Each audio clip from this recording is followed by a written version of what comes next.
ঢাকা, সিলেট, চট্টগ্রাম রেলপথে ট্রেনে কাটা পড়ে ৫ জন যুবক নিহত হয়েছে। তাদের বয়স আনুমানিক ১৮ থেকে ২৫ বছর। সোমবার নরসিংদীর রায়পুরা উপজেলার পলাশতলী ইউনিয়নের কমলপুর এলাকায় এ ঘটনা ঘটে।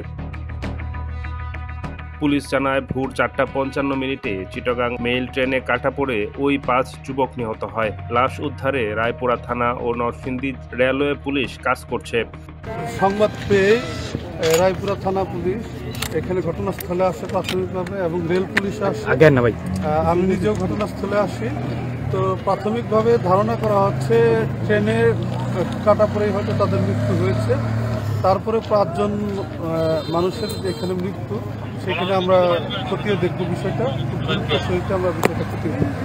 এদের স্থানীয় কিনা বা এই বিষয়ে একটু আপনাদের কি ধারণা? এখনো লাশের শনাক্ত হয় নাই। আমরা পিবিআইকে খবর দিয়েছি। পিবিআই তথ্য প্রযুক্তি সহায়তায় আমরা লাশের শনাক্ত করানোর চেষ্টা করব।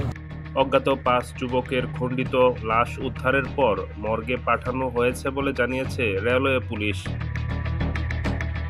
ডেস্ক রিপোর্ট, নতুন সময়।